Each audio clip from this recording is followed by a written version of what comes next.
Plus two കഴിഞ്ഞ ഒരു വിദ്യാർത്ഥിക്ക് സയൻസ് മേഖലയിൽ എഞ്ചിനീയറിംഗ് മേഖലയിൽ ഏറ്റവും നല്ല പഠന സാധ്യതകൾ ഒരുക്കുന്ന കേരളത്തിലെ ദേശീയ പ്രാധാന്യമുള്ള മറ്റൊരു പ്രധാനപ്പെട്ട സ്ഥാപനമാണ് Cochin university of science and technology. കുട്ടികൾക്ക് എഴുതാൻ കഴിയുന്ന ഏറ്റവും പ്രധാനപ്പെട്ട മറ്റൊരു എൻട്രൻസാണ് കുസാറ്റ് കാറ്റ് എന്ന് പറയുന്ന Cochin university of science and technology common admission test. ഈ ടെസ്റ്റിന് തയ്യാറെടുക്കുന്ന കുട്ടികളെ സംബന്ധിച്ചിടത്തോളം വളരെ പ്രധാനപ്പെട്ട ഒത്തിരി ഘടകങ്ങൾ അവിടെ പരിഗണിക്കപ്പെടേണ്ടതായിട്ടുണ്ട്. വളരെ പ്രീമിയമായിട്ടുള്ള എഞ്ചിനീയറിംഗ് ബ്രാഞ്ചുകൾ ഇവിടെ ലഭ്യമാണ്. അത് സിവിൽ എഞ്ചിനീയറിംഗ് ആവാം, മെക്കാനിക്കൽ എഞ്ചിനീയറിംഗ് ആവാം, ഇലക്ട്രിക്കൽ എഞ്ചിനീയറിംഗ് ആവാം, ഇലക്ട്രിക്കൽ ആൻഡ് ഇലക്ട്രോണിക്സ് എഞ്ചിനീയറിംഗ് ആകാം, ഇലക്ട്രോണിക്സ് ആൻഡ് കമ്മ്യൂണിക്കേഷൻ എഞ്ചിനീയറിംഗ് ആവാം, അതേപോലെ തന്നെ IT ആവാം, അതുകൂടാതെ fire and safety and fire engineering ആവാം. അങ്ങനെയുള്ള വിവിധ മേഖലകൾ, നേവൽ ആർക്കിടെക്ചറുമായിട്ട് ബന്ധപ്പെട്ട പഠന മേഖലകൾ ഇവിടെ ലഭ്യമാണ്. Marine engineering, naval architecture. അപ്പോൾ വളരെ പ്രീമിയമായിട്ടുള്ള ഈ എഞ്ചിനീയറിംഗ് ബ്രാഞ്ചുകളിലേക്ക് അഡ്മിഷൻ ആഗ്രഹിക്കുന്ന കുട്ടികൾക്ക് കുസാറ്റ് കാറ്റിലെ ഒരു പരീക്ഷ ഓപ്റ്റ് ചെയ്യാനായിട്ട് സാധിക്കും. നമ്മളെ കുട്ടികൾ എടുക്കാൻ ആഗ്രഹിക്കുന്ന സബ്ജക്റ്റ് ഏതാണോ, കോഴ്സ് ഏതാണോ, അതിനെ ഡിപ്പെൻഡ് ചെയ്തായിരിക്കും പരീക്ഷയുടെ കോഡ് സെലക്ട് ചെയ്യേണ്ടത്. അപ്പോൾ ക്വസ്റ്റ്യൻ്റെ പാറ്റേണിൽ വ്യത്യാസങ്ങളുണ്ടാവും, സ്കോറിംഗ് പാറ്റേണിൽ വ്യത്യാസങ്ങളുണ്ടാകാം. ഇവിടെ എഞ്ചിനീയറിംഗ് ബ്രാഞ്ചിലേക്ക് പോകാൻ ആഗ്രഹിക്കുന്ന കുട്ടികൾക്ക് ഫിസിക്സും കെമിസ്ട്രിയും മാത്സും അടങ്ങുന്ന പരീക്ഷ ഓപ്റ്റ് ചെയ്യാനായിട്ട് കഴിയുമെങ്കിൽ, രണ്ടാമത് വരുന്നത് ഇൻ്റഗ്രേറ്റഡ് പ്രോഗ്രാംസാണ്. MSc ഫോട്ടോണിക്സ് ഉണ്ട്, MSc ഫിസിക്സ് കെമിസ്ട്രി മാത്സ് പോലുള്ള സബ്ജക്റ്റുകളുണ്ട്. കമ്പ്യൂട്ടർ സയൻസ് MSc പ്രോഗ്രാം ചെയ്യാനായിട്ട് സാധിക്കും. ആ സാധ്യതകളെയാണ് നമ്മൾ താല്പര്യപ്പെടുന്നത് എങ്കിൽ അവിടെ ഈ പറയുന്ന എൻട്രൻസ് എക്സാമിനേഷൻ്റെ സബ്ജക്റ്റ് കോമ്പിനേഷനിൽ, ക്വസ്റ്റ്യൻ പാറ്റേണിലൊക്കെ വ്യത്യാസങ്ങളുണ്ടാകും. അതുകൂടാതെ ബിവോക്ക് പ്രോഗ്രാംസ് അവൈലബിൾ ആണ് അവിടെ. BSc പ്രോഗ്രാം, MSc ഇൻ്റഗ്രേറ്റഡ്, മറ്റ് സബ്ജക്റ്റുകൾ ഓപ്റ്റ് ചെയ്യാൻ താല്പര്യമുള്ളവർക്ക് അത് ഓപ്റ്റ് ചെയ്യാം. ഫിസിക്സ് ഓപ്റ്റ് ചെയ്യാം, കെമിസ്ട്രി ഓപ്റ്റ് ചെയ്യാം, മാത്സ് ഓപ്റ്റ് ചെയ്യാം എന്ന് ഞാൻ ഓൾറെഡി പറഞ്ഞു കഴിഞ്ഞു. ഇതുകൂടാതെ ഇൻ്റഗ്രേറ്റഡ് പ്രോഗ്രാംസ് അവൈലബിൾ ആണ് എന്നത് കൂടാതെ ബിവോക്ക് പ്രോഗ്രാംസ് അവൈലബിൾ ആണ്. അവിടെ ഡാറ്റ സയൻസും മറ്റുമൊക്കെ പഠിക്കാനായിട്ട് അവസരങ്ങളുണ്ട്. ഡാറ്റ അനലിറ്റിക്സും ഒക്കെ പഠിക്കാനായിട്ട് നമുക്ക് അവസരങ്ങളുണ്ട്. അതുകൂടാതെ നേവൽ ആർക്കിടെക്ചർ പോലുള്ള മേഖലകളിലേക്ക് പോകുമ്പോൾ അവിടെ ഫിസിക്കലി ഫിറ്റ് ആയിരിക്കണം എന്നുള്ളത് നിർബന്ധമാണ്. മറൈൻ എഞ്ചിനീയറിംഗ് പഠിക്കാൻ ആഗ്രഹിക്കുന്ന കുട്ടികൾക്ക് national director general of shipping നടത്തുന്ന അല്ലെങ്കിൽ അവർ നിഷ്കർഷിക്കുന്ന ആരോഗ്യ നിലവാരം തീർച്ചയായിട്ടും നമ്മുടെ കാൻഡിഡേറ്റ്സിന് ഉണ്ടായിരിക്കണം, കുട്ടികൾക്കുണ്ടായിരിക്കണം. വളരെ എക്സ്പെൻസീവ് ആയിട്ടുള്ളൊരു കോഴ്സ് കൂടിയാണ്. Cochin university of science and ടെക്നോളജിയുടെ ഒരു പ്രത്യേകത എന്ന് പറഞ്ഞാൽ 50% സീറ്റ് സ്റ്റേറ്റ് മെറിറ്റും 50% സീറ്റ് ഓൾ ഇന്ത്യ കോട്ടയുമാണ്. രണ്ടും സെൽഫ് ഫിനാൻസിങ് കോളേജാണ്. രണ്ടിൻ്റെയും ഫീസ് സ്ട്രക്ചർ രണ്ടാണ്. ഓൾ ഇന്ത്യ കോട്ടയിൽ ഫീസ് കൂടും, നേരെ മറിച്ച് സ്റ്റേറ്റ് മെറിറ്റിലാകുമ്പോൾ ഫീസ് കുറയും. കുട്ടികൾ തിരിച്ച് ഓപ്റ്റ് ചെയ്യാറുണ്ട്. അപ്പം നമുക്ക് കേരളത്തിലുള്ള ആൾക്കാർക്ക് സ്റ്റേറ്റ് മെറിറ്റ് ഓപ്റ്റ് ചെയ്യാം, ഫീസ് കുറഞ്ഞിരിക്കും. ഓൾ ഇന്ത്യ കോട്ട വരുമ്പോഴത്തേക്കും ഫീസ് കൂടും. അവിടെ ഇന്ത്യയിൽ എവിടെ നിന്നുമുള്ള കുട്ടികളുണ്ടാകും. സ്വാഭാവികമായിട്ട് നോർത്ത് ഇന്ത്യയിൽ നിന്നൊക്കെ ധാരാളം കുട്ടികൾ, ബീഹാറിൽ നിന്നും ബംഗാളിൽ നിന്നും അടക്കം ഉള്ള ധാരാളം കുട്ടികൾ വന്ന് പഠിക്കുന്ന ഏറ്റവും പ്രീമിയമായിട്ടുള്ള ഒരു ക്യാമ്പസ് തന്നെയാണ് Cochin university of science and technology എന്ന് പറയുന്നത്. അപ്പോൾ സ്വാഭാവികമായിട്ട് ഇവിടെ പഠിക്കാൻ ആഗ്രഹിക്കുന്ന കുട്ടികൾക്ക് ക്യാമ്പസ് മാത്രമേ ഉള്ളൂ, യൂണിവേഴ്സിറ്റി ക്യാമ്പസ് മാത്രമേ ഉള്ളൂ. കോളേജ് അഫിലിയേറ്റഡ് കോളേജുകളൊന്നും തന്നെയില്ല. ക്യാമ്പസ് എന്ന് പറയുമ്പോഴത്തേക്കും ഒന്നാമത്തെ ക്യാമ്പസ് എന്ന് പറയുന്നത് കളമശ്ശേരിയിലാണ്, രണ്ടാമത്തെ ക്യാമ്പസ് എന്ന് പറയുന്നത് തൃക്കാക്കരയാണ്, മൂന്നാമത്തെ ക്യാമ്പസ് ആലപ്പുഴ ജില്ലയിലെ പുളിങ്കുന്നാണ്. ഈ 3 ക്യാമ്പസുകളിലായിട്ടാണ് അക്കാഡമിക് ആയിട്ടുള്ള എല്ലാ പ്രവർത്തനങ്ങളും നടക്കുക.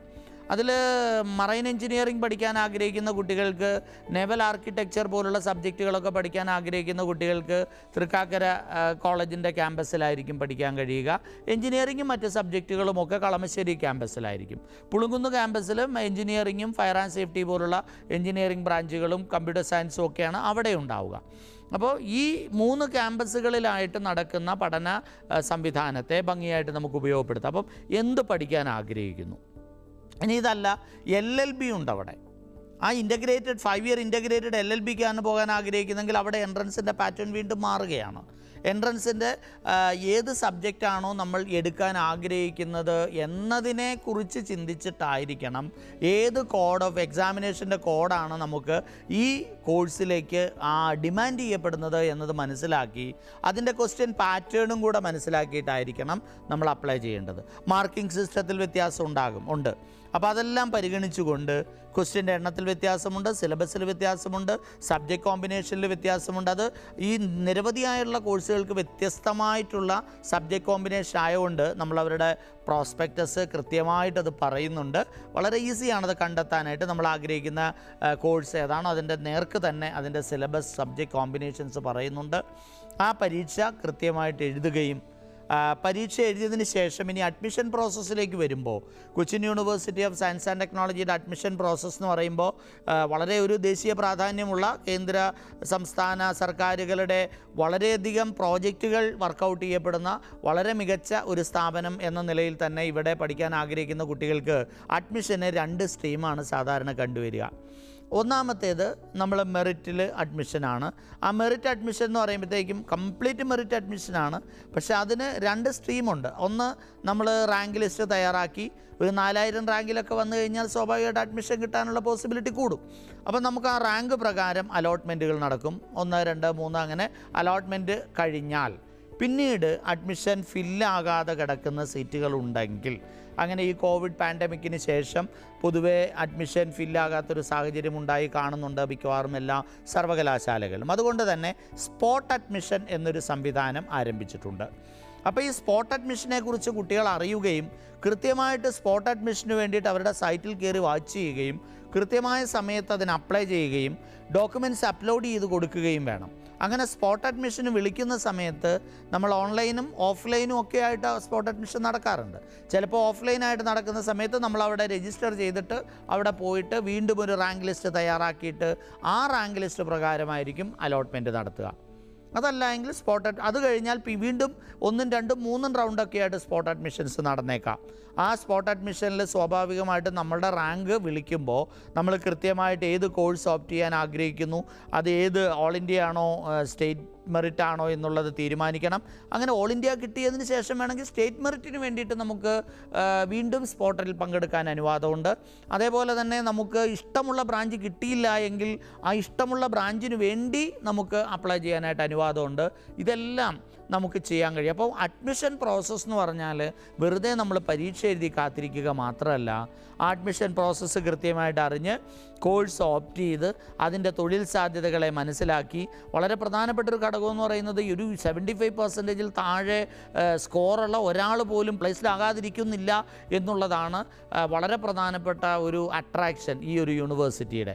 ഒരു 100%-നടുത്ത് പ്ലേസ്മെൻറ്റ്, അതും വളരെ മികച്ച പ്ലേസ്മെൻറ്റ് പ്രൊവൈഡ് ചെയ്യുന്ന കേരളത്തിലെ ഏറ്റവും പ്രീമിയം യൂണിവേഴ്സിറ്റികളിൽ NIT, IIT പോലെ വളരെ നിലവാരമുള്ള ഒരു കോളേജ് തന്നെയാണ്.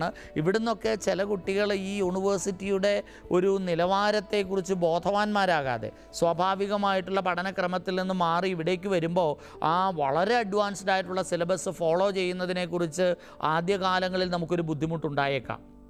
പക്ഷേ അത് നമ്മുടെ കരിയറിൽ ഉണ്ടാക്കാൻ പോകുന്ന, അതൊന്ന് ബാലൻസ് ചെയ്യാനുള്ള 2 ആഴ്ച 3 ആഴ്ച സമയം മറികടന്നു കഴിഞ്ഞാൽ പിന്നീട് നമ്മൾ നമ്മുടെ കരിയറിൽ ഉണ്ടാക്കാൻ പോകുന്ന വലിയ ഒരു മാറ്റം. വിദേശ രാജ്യങ്ങളിലൊക്കെ റിക്രൂട്ട്മെൻറ്റ് ഏജൻസികളൊക്കെ നിങ്ങളെ കൺസിഡർ ചെയ്യുമ്പോൾ ഇത്തരം യൂണിവേഴ്സിറ്റികൾ പഠിച്ചിറങ്ങിയ കുട്ടികൾക്ക് വലിയൊരു പ്രിഫറൻസ് കൊടുക്കുന്നത് നമുക്ക് കാണാൻ കഴിയും. അപ്പോൾ സ്വാഭാവികമായിട്ടും ഇത്തരത്തിലുള്ള പ്രീമിയം ഇൻസ്റ്റിറ്റ്യൂട്ടുകളിലേക്ക് അഡ്മിഷനെ കുറിച്ച് നിങ്ങൾക്ക് ചിന്തിക്കാം.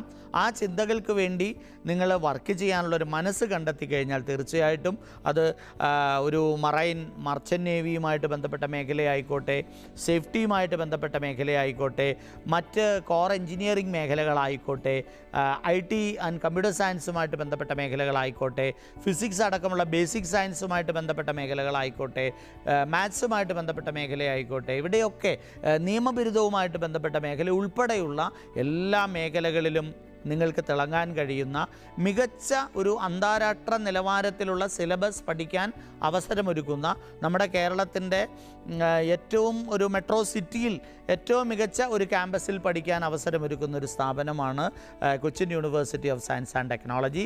ഇവിടേക്കുള്ള പ്രവേശനത്തിന് നമ്മൾ കീമോ അല്ലെങ്കിൽ JEO അല്ല കൺസിഡർ ചെയ്യുക, കുസാറ്റ് കാറ്റ് എന്ന് പറയുന്ന എൻട്രൻസ് എക്സാമിനേഷനാണ് എന്ന് തിരിച്ചറിഞ്ഞുകൊണ്ട് ആ എൻട്രൻസ് എക്സാമിനേഷന് വേണ്ടി നല്ല രീതിയിൽ പ്രിപ്പയർ ചെയ്യുക.